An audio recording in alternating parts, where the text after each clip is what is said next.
پھر ایک سوال آیا ہے، وہ کہتے ہیں کہ جی کیا کرسچن جنت میں جائیں گے؟ اللہ تعالیٰ جانتا ہے جنت میں کون جائے گا. صرف اس وجہ سے کہ کوئی مسلمان ہے اس کا بھی مطلب یہ نہیں کہ وہ جنت میں چلا جائے گا.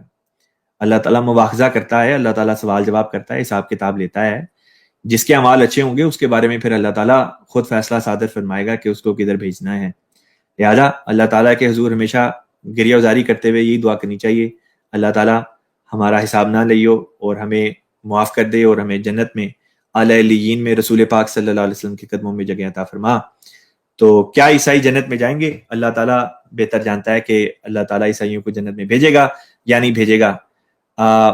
وہ عیسائی جو عیسیٰ علیہ السلام کو اللہ کا نبی مانتے ہیں، خدا یا خدا کا بیٹا نہیں مانتے، وہ شرک نہیں کرتے. چونکہ وہ شرک نہیں کرتے لہٰذا ان کی کیٹیگری مختلف ہے.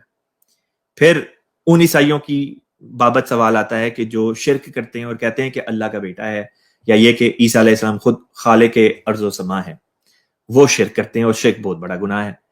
لیکن یہ کہ ان میں سے بہت سے ایسے لوگ ہیں جو نیکیاں بھی کرتے ہیں.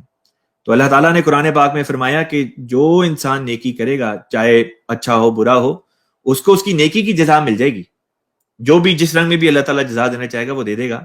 لیکن جہاں تک جنت کا سوال ہے تو وہ لوگ جنہوں نے شرک کیا ہے اور شرک کی حالت پر ہی وفات پائی، توبہ نہیں کی، ان کے ساتھ سلوک کے بارے میں اللہ تعالیٰ نے جو قرآن میں یا جو احادیث سے ایک مجموعی صورت سامنے آتی ہے وہ یہی ہے کہ پھر ایسے لوگ جو ہیں وہ پہلے جہنم کے راستے سے ہو کے جب ان کی روح پاک و صاف ہو جائے گی، ان کی توبہ کا ایک سامان ہو جائے گا، اس کے بعد پھر ان کو جنت میں منتقل کر دیا جائے گا. جیسا کہ قرآن پاک اور احادیث صحیحہ سے یہ بات ثابت ہے کہ جنت ہمیشہ کے لیے ہے اور جہنم جو ہے وہ وقتی ہے، وہ ٹیمپریری ہے.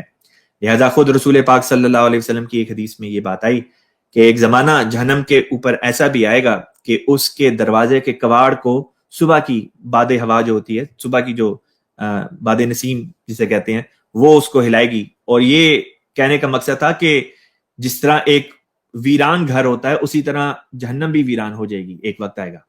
تو سوال یہ کہ جہنم بھی ویران ہو جائے گی، تو وہ جہنم والے گئے کدھر؟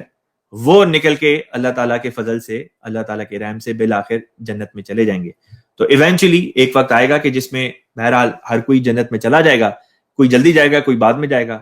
لیکن کوشش یہی ہونی چاہیے کہ انسان ایسے اعمال بجا لائے جس کے نتیجے میں انسان جلدی اللہ تعالیٰ کے فضل کا مورد ہو اور جلد انسان جنت میں پہنچ جائے.